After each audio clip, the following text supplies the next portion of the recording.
सत साहिब सतगुरुदेव की जय। बंदी छोड़ कबीर साहिब जी की जय। बंदी छोड़ गरीबदास जी महाराज जी की जय। स्वामी राम देवानंद जी गुरु महाराज जी की जय हो।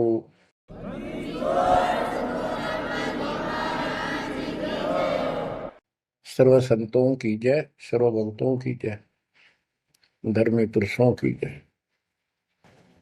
श्री काशी धाम की जय, श्री सुडानी धाम की जय, श्री क्रोथा धाम की जय, श्री बरवाड़ा धाम की जय। सत साहिब ग्रीव नमो नमो सतह पुरुष को, नमस्कार गुरु के नहीं। सुर नर मुनि जन साधुओं संतों सर्व सुधी नहीं। सतगुरु साहिब संत सब दंडवोतम प्रणाम। आगे पीछे मध्य हुए तिनको कुर्बान। जय जय सतगुरु मेरे की, जय जय सतगुरु मेरे की। सदा साहिबी सुख से वशियो, उस सत्यलोक के डेरे की। जय जय सतगुरु मेरे, जय जय सतगुरु मेरे। सदा साहिबी सुख से वशियो, अमरपुरी के डेरे। निर्विकार निर्भय तू ही, और सकल बेमान। यदि साधो और सकल बेमान, सब पर तेरी साहिब, सब पर तेरी साहिबी। तुझ पर साहिब ना, निर्विकार निर्भय। परम पिता परमात्मा कबीर जी की असीम रजा से, मेरे गुरुदेव जी के आशीर्वाद से आज विश्व के मानव को अपने निज घर का ज्ञान हुआ। सब सदग्रंथों का सार परमात्मा के द्वारा बताया अध्यात्म ज्ञान प्राप्त हुआ। ये जन्म और मरण प्रत्येक देशवर की योनियों में, शरीरों में कष्ट क्यों, दुर्गति क्यों हो रही है, इसका ज्ञान हुआ। और आपको ये भी ज्ञान हुआ हमारा भगवान कौन है। आपको ये भी जानकारी हुई कि यहाँ से छुटकारा होगा कैसे। ये सब ज्ञान सतगुरु से होता है।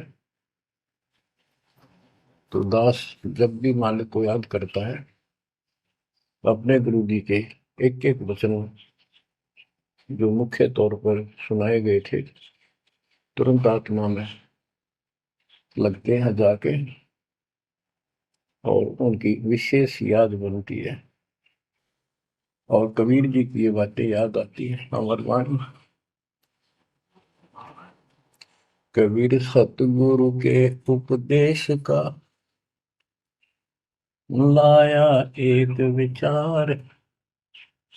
जय सतगुरु मिलते नहीं, जाते नरक द्वार। नरक द्वार में दूत सब करते खिंचातान। उनसे कबू नहीं छूटता, फिर फिरता चारों खानी। कबीर चार खनी में भरमता, कबहू न लगता पार। सौ फेरा सब मिट गया, मेरे सतगुरु के उपकार। जय जय सतगुरु मेरे की, जय जय सतगुरु रे, सदा साहिबी सुख से बचियो उस अमरपुरी के। गुरुदेव की जब ये उपकार याद आता है, उसके प्रति अनायास ही अपने आप उसकी जय जयकार करने को आत्मा पुकार उठती है। बच्चों, ये जो ज्ञान दास सुना रहा है सब सदग्रंथों शास्त्रों से प्रमाणित है और खुद परमात्मा स्वयं परमेश्वर जहाँ से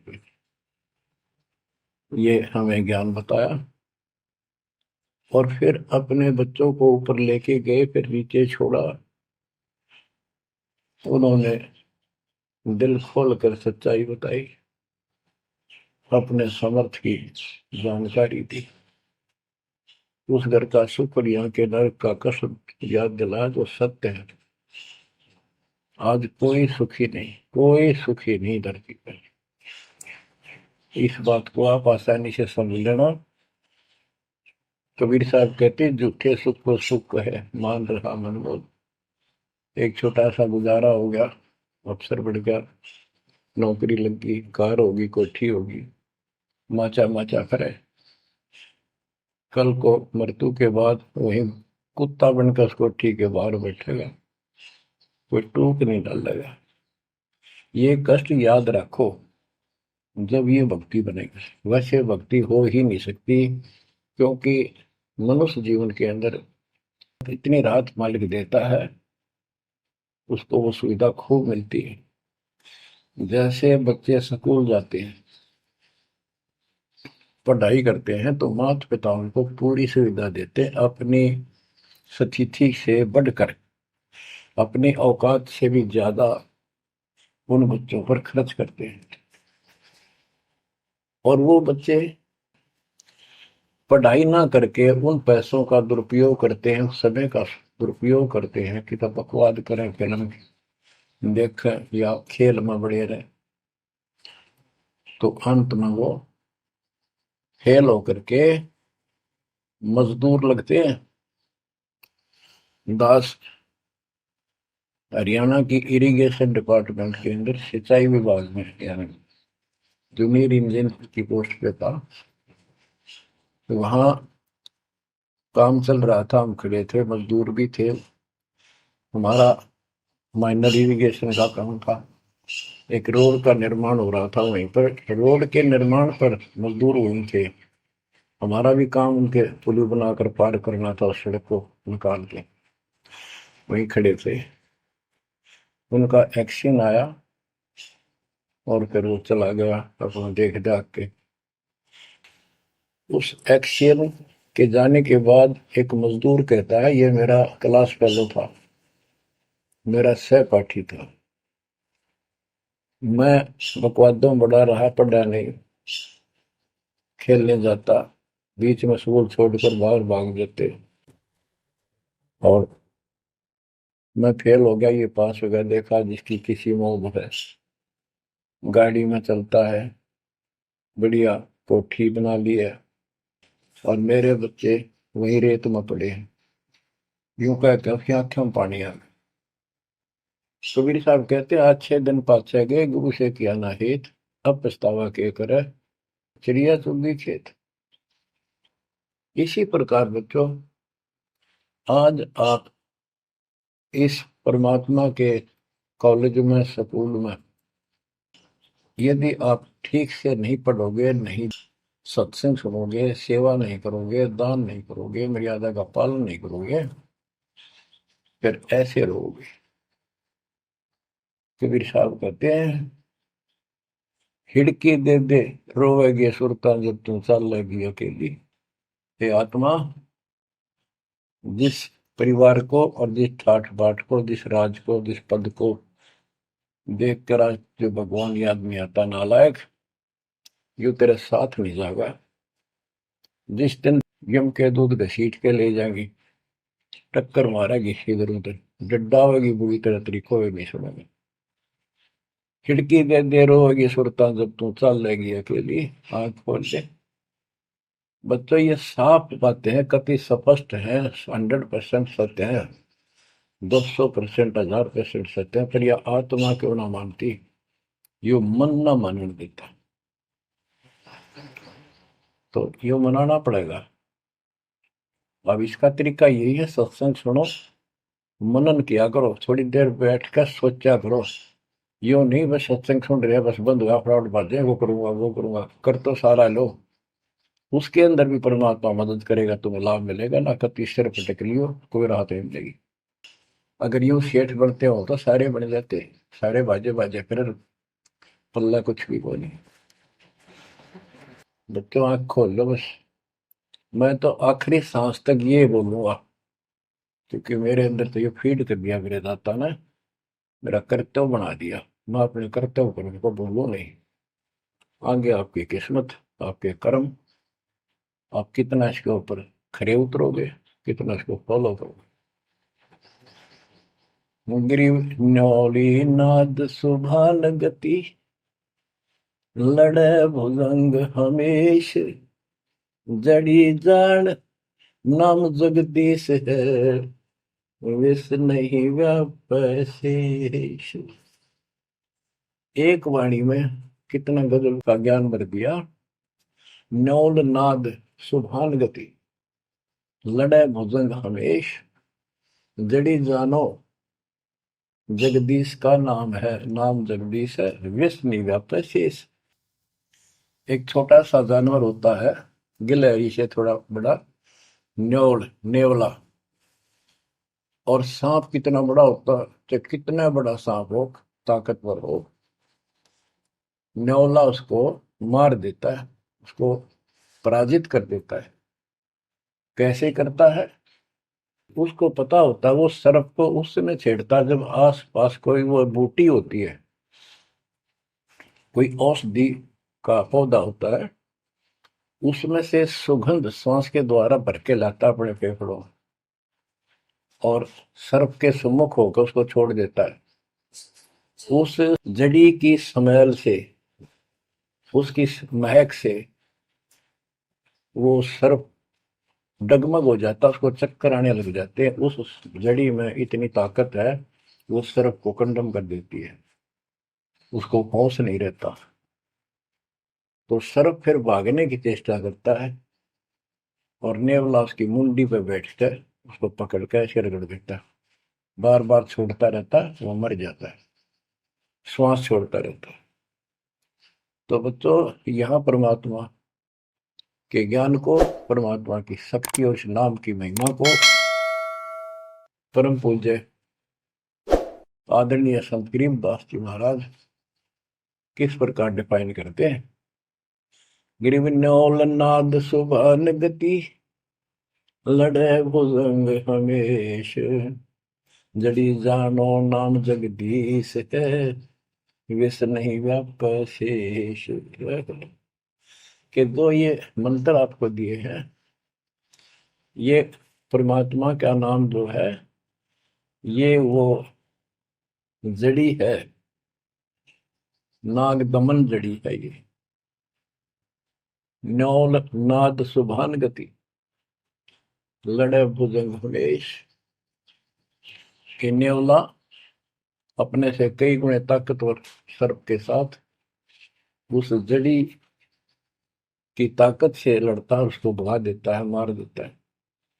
वैसे ही सतनाम जो सच्चा नाम को मिले हैं, प्रथम द्वितीय और सारनाम, ये समझो यह जड़ी है।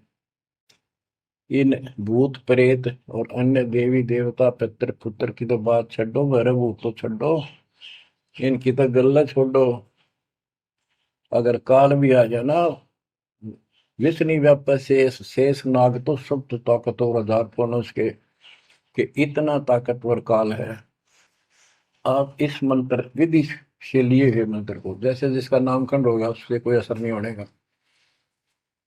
मर्यादित भगत बेटा या बेटी, और कोई भी आपत्ति आती है, यम के दूत कोई कष्ट देना चाहते हैं, एक बार सिमरण करो इस सब नाम का, कहते विष नहीं व्यापै से इस काल भी मुरझा जाएगा, केरी नाम कबीर है विषम काल गजराज, दादू भजन प्रताप से सुनकर बाजा गाज। तो बच्चों इन बातों को ध्यान से रखो, याद रखो। आप इतने सुरक्षित हो गए हो, जैसे हाथी पर बैठा दिया जाए तो कुत्ता उसको कोई हानि नहीं कर सकता। तो स्वान हाथी के असवार को स्वान काल में खाए, हाथी पर बैठा आप हो, आप इतने परमात्मा की शरण में आ गए थे, इतने सुरक्षित हो गए, उसकी रेंज से पहुंच से इतनी दूर हो गए काल से, जैसे कुत्ता हाथी पर बैठे व्यक्ति को कोई हानि नहीं कर सकता। उसके लिए आपने तन मन शीस ईस अपने पे, तन मन शीस ईस अपने पे, पलम चोट चढ़ावे जब कोई, राम भगत गति पावे हो, जब कोई राम भगत गति पावे होगी। लोक लाज मर्याद जगत की, करण ज्यों तोड़ बगावे, अष्ट सिद्धि की अटक न माने, आगे कदम बढ़ावे, जब कोई राम भगत गति पावे होगी, जब कोई राम भगत गति पावे तो। बच्चों ये सारे फार्मूले लाने पड़ेंगे जब यह प्रॉब्लम सोल्व होगी जन्म और मरण की। आप क्या बताते हैं? गरीब हंस गवन करते नहीं, मान सरोवर छाड़, कौवे उड़ उड़ जाते हैं खाते मांसाहार। गिरव मान सरोवर मुक्ति फल, मुक्ता हल के ढेर, कौआ आसन नाम दे भूमि दीन सुमेर। गरीब कौआ रूपी भेख है, ना प्रतीत यकीन, 68 का फल मेट कर बहे दीन बेदीन। गरीब हंस दशा तो साध है, सरोवर है सत्संग, मुक्ता हलवाणी चुगे चढ़त नवेला रंग। और देख कितनी अच्छी व्याख्या की है संत गरीबदास जी ने, कमाल कर दिया। गरीब अंश गवन करते नहीं, मान सरोवर छाड़, कौवे उड़ उड़ जाते हैं खाते मांसाहार। फिर बताया है गरीब हंस दशा तो साधु है, सरोवर है सत्संग, मुक्ता हलवाणी चुगे चढ़त नवेला रंग। कि जैसे हंस गमन करते नहीं, मान सरोवर छोड़। हंस का एक पक्षी होता है हंस, उससे तुलना की है सदे हुए भगत, निर्विकार भगत, सच्चे भगत की। कि जैसे हंस एक पक्षी होता है, सरोवर के ऊपर तालाब के ऊपर होता है जिसमें मोती होते हैं, और वहीं पर बुगला होता है, उसी जैसी शकल सेम शकल होती है, उनकी पहचान नहीं कर सकते। उनकी पहचान इसी से होती है, जो मोती खाता है वो तो हंस, और मच्छी खाता है वो है बुगला। दोनों की सेम आकार शरीर का, और ऐसे ही कलर सफेद होता है। और कौवे भी वही होते हैं, मांस मच्छी खाते हैं। हंस वो होता है जो भूखा मर जाएगा, पर मच्छी मांस मेंढकी नहीं खाएगा, मेंढक नहीं खाएगा। इसी प्रकार भगत वो होता है अपने धर्म कर्म पर रहेगा, बकवाद नहीं करेगा चाहे कुछ भी हो। तो हंस गमन करते नहीं, मान सरोवर छाड़। सरोवर तो सत्संग है, इस सत्संग को सरोवर मानो, तालाब, टैंक, और भगत हंस है। ये इसको छोड़कर जाते नहीं, यानी परमात्मा की भक्ति त्यागते नहीं। और कौवे उड़ उड़ जाते हैं। जो कौवे जैसे विचारों के स्वभाव के व्यक्ति होते हैं, वो बकवाद करने बिना टिके नहीं। उनको कितनी सुविधा मिल जाए आश्रम में, वो अपने गंदे कर्म बिना टिक नहीं सकते। उनका स्वभाव इतना बिगड़ गया। तो यहाँ कहते हैं, गरीब हंस गवन करते नहीं, मान सरोवर छोड़े, कौवे उड़ उड़ जाते हैं, खाते मांसाहार। यानी बकवाद विकारी लोग सत्संग में नहीं टिकते, छोड़कर चले जाते सत्संग। और हंस दशा तो साधु है, भगत है सच्चे, और सरोवर है सत्संग, मुक्ता हल वाणी चुगे। ये अमृत वाणी रूपी मोती खाते हैं, फिर चलत नवेला रह गए। इस ज्ञान को सुनकर आत्मा में और कसक पैदा होती है, तड़प पैदा होती है भगवान की तरफ, और ज्यादा लगन लगती है। मुक्ता हल वाणी चुगे, ये मुक्ति मुक्त होने की मोती रूपी वाणी चुगते हैं, खाते हैं, सुनते हैं, आत्मा का आहार है। फिर चढ़त नवेला रंग, और अजब गजब आत्मा के अंदर इसका असर होता है, प्रभाव पड़ता है। फिर वो बताते हैं, गरीब कोट वर्ष करे साधों की, पत्थर का जल में क्या भीजे, चंदन बन में रंग लागे, एक बांस बिठन भी ना सीखे। परमात्मा गरीबदास जी कितना प्यारी व्याख्या करते हैं कि कोटि वर्ष करे संगत संतों की, सतगुरु की, पत्थर का जल में के भीजे। पत्थर को पानी में डाल दो कितने में, और तो 100 वर्ष के बाद निकाल लो, उसका कभी असर नहीं। उसको एक दूसरे एक साथ बिठा दो, जब आगे निकलेंगी चिंगारी पाटेगी, जबकि पानी से तो सब नरम हो जाते हैं। इसी प्रकार बताया है कि जो निकम्मी आत्मा है, पत्थर हो चुके हैं काल के बकवाद कर करके, वो सत्संग में कितने दिन रहो, उनका कभी असर नहीं हो, उन बकवाद करनी ही करनी। गरीब कोट वर्ष करो संगत साधुओं की, पत्थर का जल में क्या बीजे, और चंदन बनना रंग ला दे, एक बांस बिटन भी ना सीधे। चंदन का एक पेड़ होता है, उसमें से समय निकलती है, बहुत सुंदर गुड समय। और आसपास के जितने पेड़ उसके पास होते हैं, उनको भी उनकी स्मेल से उनमें भी स्मेल आनी शुरू हो जाती है। अगर उसको काट दिया जाता है दूसरे वृक्ष को, उसकी लकड़ी कहीं ले जाते हैं बाहर, तो उसमें स्मेल आती है, लोग चंदन समझते हैं। और कुछ नकली व्यापारी उनको चंदन के रूप में बेचते भी हैं। कहने का भाव ये है कि सतगुरु के पास रहने से, सत्संग सुनने से अच्छी आत्माओं का तो असर पक्का होगा। लेकिन बांस विटम भी ना सीधे, बांस का जो होता है पेड़, एक जैसा बांस देखा आपने, ये पेड़ होता है इसका, लंबे लंबे होते हैं, इस पे चंदन का कोई असर नहीं होता।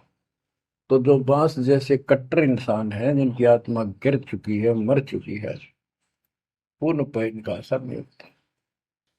वो ऐसे लोग हैं, संगत माई कुसंगत उपजा, जैसे अपन में बांस, आपा जिसके आग लगा हुआ कर बनखंड का विनाश।